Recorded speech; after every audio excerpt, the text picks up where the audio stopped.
Hello guys, I am Mansoor. Welcome to our YouTube channel, The Coders Page. So I know like from past 1 week couldn't able to like see any videos in my channel, but unfortunately I was very busy with some other works. I couldn't able to concentrate on recording videos. So from today you guys can expect a video daily on deep learning, machine learning, and power automatic stops. Okay, today we will be seeing about what is a loss function. In a previous session, we saw about what is that dropout layer, why it is required, and what are the different kinds of optimizers we have, and what different kinds of activation functions, and what is neural network, and many things. Okay, so upcoming four videos will be on loss functions. So we will be seeing what is like why loss function is used. Okay, and normally if we take any like ML problem or a deep learning problem when we're working with neural networks, the main thing will be either we'll be working with a regression problem or either we'll be working with a classification problem. Okay, for example, regression in the sense, if for just consider we are predicting the average for example a person has around 4 years of experience, or like we are like predicting the average market uh, standard salary of the particular person. That is kind of a regression problem, right? For example, if we are predicting, so I'm giving input to my like neural network model based upon images. I'm giving a group of images. I want to classify whether the image which I am giving is dog or cat.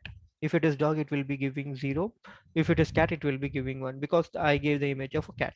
Okay, so that is known as classification, but we are classifying the problem there. Okay, in regression, for example, I will be giving a huge set of data of around like 2 to 3 years of employees who got selected in the particular company, or we will be extracting the data from Glassdoor, and we are linked to many websites over there, right?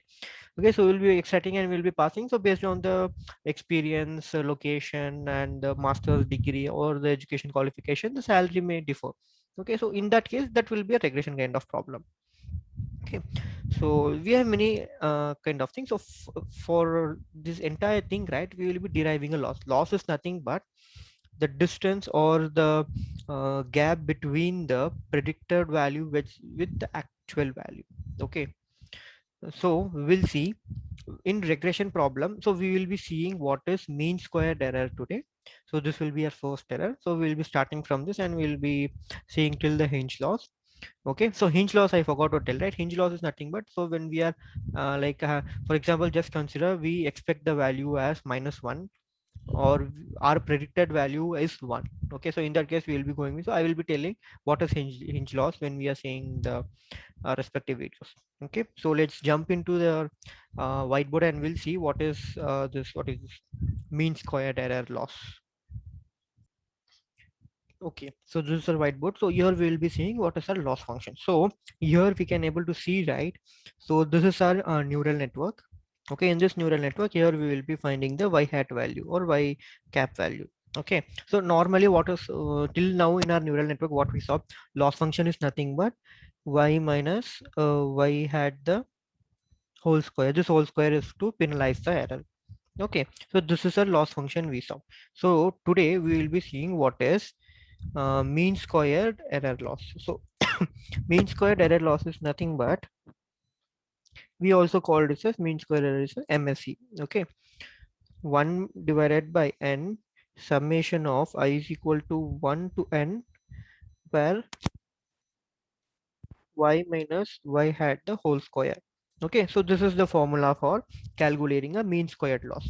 So this is nothing but the loss function which we have, right? So that will be coming over here, and this summation is nothing but the group of value which we pass.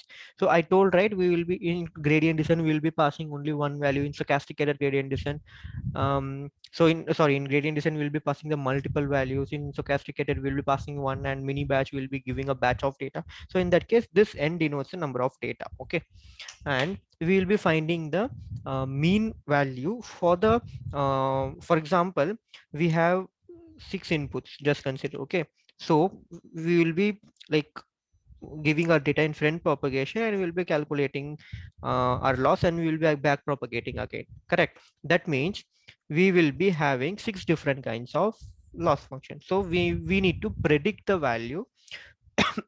So excuse me. So rather than, we can say, rather than predicting the value rate, we will be finding the difference between the actual value and the predicted value. Okay, for example, I told you one problem, right? A 4 years experienced guy has a salary around 7.5 lakhs per annum. Okay, this was the actual value. Okay, our model is predicting around something 8.2 or so. Rather than 8.2, we'll consider it as 6.9. So here if you see 6.9 and 7.5, there is like 60,000, like 60k difference between these two values. This 60k is nothing but the difference value, so this is a loss. Okay, so this we need to find and we need to calculate this. Okay, so we'll jump into our what is this image and we'll see what the loss is.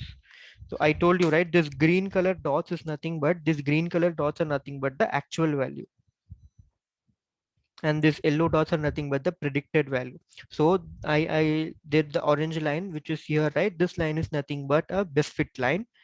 Okay, in this best fit line, if you see, there are multiple points plotted over the green and yellow dots. Okay, the distance, so let me zoom it a little bit. Sorry. So I think now you guys can able to see it. So the distance, right? So here you can see, right, the distance, this distance and this distance. So again, this distance and this distance. So there is a distance between this. This is known as a deviation or a variation. Okay. So this is what a loss function will be minimizing. Okay. So we'll see what is mean square error loss in our practical session. So let's jump into our IE. What is that? IDE. Okay. So as I previously told, right, what is, so let me take,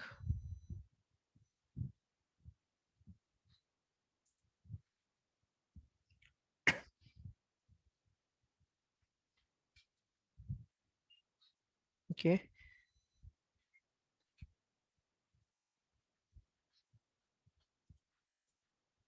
So let's write our formula over here. So what was our formula? It was around something 1 by n summation of I is equal to 1 to n, where y minus y had the whole square, right? So this was our formula. So now we'll write a mathematical equation or a problem to solve this particular thing. Okay, so let me just convert my laptop into a desktop mode. Okay, so first thing is first, like we need to import numpy, because we will be like what is that, interacting with the arrays, right? So first thing is import numpy, then we will be creating, so let me create two array. One I will consider, because here we can able to see, right? So in our formula there is two things, y and y dash, which is y hat, nothing but y is an actual value, y hat is a predicted value. Okay, so first we need to keep y pred, and for y pred we'll create array something like with a random set of values. I will keep some 0.00, comma 0.16, comma 0.3. Okay, so we have some value known as y predicted, and we'll keep some value as y actual in p dot array. Same, will create and same value. So one value I will just keep the accurate value, which is 1.00, and the next value will differ. So for this I will keep something as 0.25, and for this I will some keep as 0.98. So here you can see, right, this is our predicted value, this is our actual value. You can see the difference, right? Here the predicted actual value is 25, but here the actual value is 16. So there is some difference between that. Okay, so this we will be going to find the root mean square. So now we have imported numpy, so we'll execute this. Our numpy is imported. Now we'll execute ypred. So now we got the values in ypred. We'll execute y actual. Even we got the values in y actual. Okay, so now we'll write a function for calculating the mean square error. we'll put mean square error. Okay, so this is a function. This function will be taking two values, which is y actual and y pred. Okay, so for that I will be putting prediction underscore val, comma, actual underscore val. This is nothing but an input parameter which our module will be taking.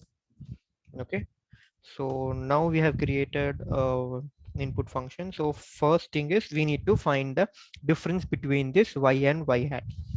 That means, so we will create a variable which is difference equal to y minus y hat, right? So we will be putting prediction minus actual value. So now we got the difference. That means we completed this portion. Okay, now we have squared that, right? So we need to do the square. So for doing the square, we will put difference underscore square. We'll create a one more variable and we'll square this particular variable. Okay, so now we have done square. That means our this portion is completed. We'll rub this. Correct. Now the only part is we need to find this mean value. Okay, for finding the mean, what we need to do, it's very simple. So mean difference, I just a variable name is equal to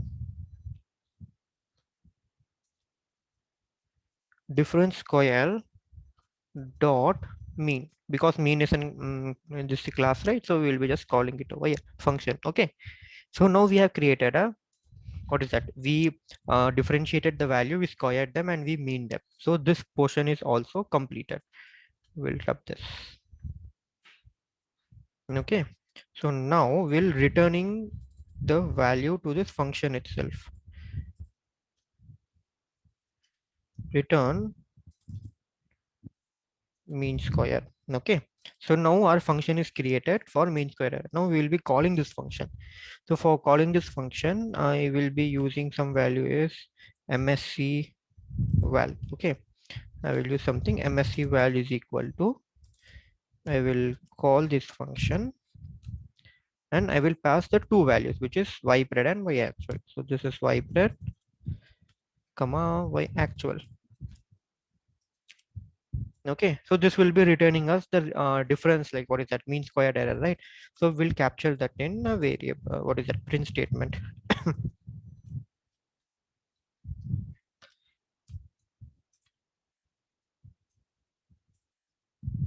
Mean squared error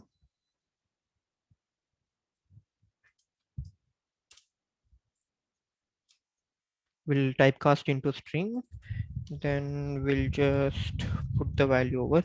Yeah, okay, so now, sorry, let execute this. Okay, so now let me call this function. So the function is executed. Now we have some value. Let me execute the print statement. Okay, fine. So here you can able to see, right, the mean square error is very minimal, which is 0.14. This is very minimal loss. Okay, so the motive which I want to show it this size. So if you see the formula 1 divided by n summation, the reason of squaring this is, for example, now the what is this, loss is very minimal, like 0.14. Just consider if the loss is something around what is that, 0.89, it's a very big value, right? So if this value is coming, if we are squaring this value, it will become more bigger value. So 0.89 will become something around 1.xx, correct? So the reason of squaring that value is when the value becomes higher. So actually we saw in our optimization playlist, right? When we are back propagating, our optimizers will reduce the weight and reduce the weight to minimize the loss. Okay, if the value is more higher, or that will be captured through our optimizers and that will be minimized by updating the weights and the other hyperparameters. Okay, so this was the concept behind the, what is that, mean squared error. So if you guys have any comments, or if you guys have any doubt, please let me know in comment section. So in our previous like in our next session, we will be seeing about what is that, we will be seeing about mean absolute error. And if you like this video, please hit the like button, and please subscribe our channel if you haven't done that. Until then, thank you, bye bye.